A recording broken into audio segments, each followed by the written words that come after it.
പണം പിരിച്ചതല്ലാതെ വീട് നൽകിയില്ല.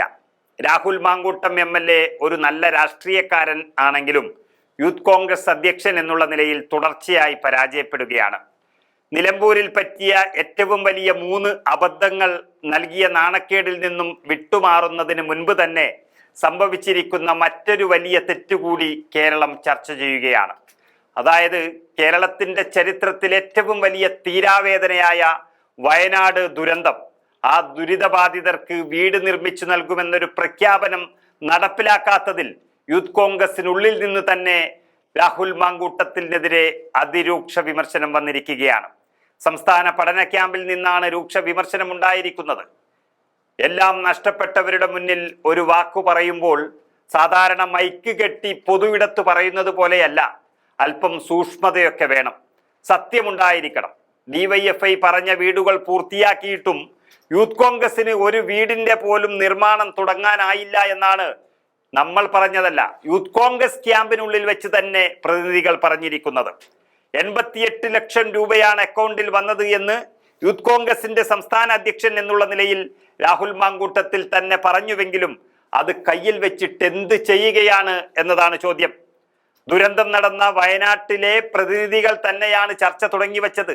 ഇത് മറ്റുള്ള ജില്ലകളിലെ പ്രതിനിധികളും ഏറ്റെടുത്തു. കാരണം വീട് നിർമ്മാണത്തിനായി ഓരോ മണ്ഡലത്തിൽ നിന്നും 2 ലക്ഷം രൂപ പിരിച്ചെടുക്കണം എന്നതായിരുന്നു സംസ്ഥാന കമ്മിറ്റിയുടെ അന്നത്തെ നിർദ്ദേശം. അതിലേക്കായി പണം പിരിച്ചു തരാത്ത നിയോജക മണ്ഡലം പ്രസിഡന്റുമാരെ മാറ്റുമെന്നും അന്ന് പറഞ്ഞിരുന്നു. അങ്ങനെ വരുമ്പോൾ 2,80 ലക്ഷം രൂപയാണ് ഉണ്ടാകേണ്ടത്. പക്ഷെ വെറും 88 ലക്ഷം രൂപ മാത്രമാണ് പിരിഞ്ഞു കിട്ടിയത്. പക്ഷെ കഴിയുന്നത് പോലെ ഭൂരിപക്ഷം കമ്മിറ്റികളും പണം നൽകിയിട്ടും വീട് പണി തുടങ്ങിയിട്ടില്ല. ഇത് വലിയ നാണക്കേടുണ്ടാക്കിയെന്നാണ് പ്രതിനിധികളെല്ലാം തന്നെ പറഞ്ഞത്. യൂത്ത് കോൺഗ്രസിന് പദ്ധതി ഉണ്ടായത് സംസ്ഥാനത്ത് നിന്ന് പിരിച്ചെടുക്കുന്ന 2,80 ലക്ഷം രൂപയും സ്പോൺസർഷിപ്പ് തുകയും ഉപയോഗിച്ച് 30ഓളം വീടുകൾ നിർമ്മിക്കണമെന്നായിരുന്നു.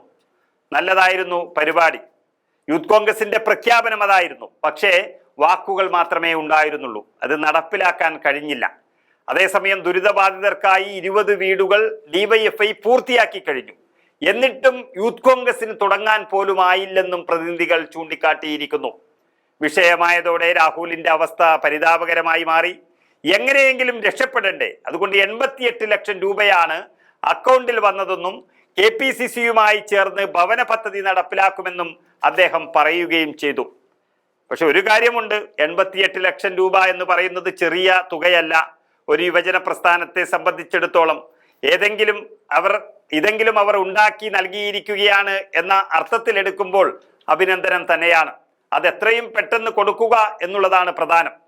നമുക്കറിയാം, മുസ്ലിം ലീഗ് ഈ ദുരന്ത സ്ഥലത്ത് അത്ഭുതങ്ങൾ സൃഷ്ടിച്ചപ്പോൾ കോൺഗ്രസും യൂത്ത് കോൺഗ്രസും രാഹുൽ ഗാന്ധിയും എല്ലാവരും നൽകിയ വാക്കുകൾ അത് വെറും വാഗ്ദാനമായി അവശേഷിക്കുമ്പോഴാണ് വിമർശനങ്ങൾ സാധാരണയായി വരുന്നത്. കേരള സർക്കാർ ചെയ്യുന്നത് പോലെ എല്ലാ പണവും പിരിച്ചെടുത്തിട്ട് വാടക പോലും നൽകാനില്ലാത്ത സ്ഥിതിയിൽ വയനാട്ടിലെ ദുരന്തബാധിതരെ കഷ്ടപ്പെടുത്തുമ്പോൾ അതിനെ എതിർക്കുന്നവരാണ് യൂത്ത് കോൺഗ്രസും. അതിനെ പ്രതിപക്ഷം വിമർശിക്കുന്നത് പോലെ തന്നെ തിരിച്ചും ഉണ്ടാകുമെന്ന് കരുതിയിരിക്കേണ്ടതാണ്.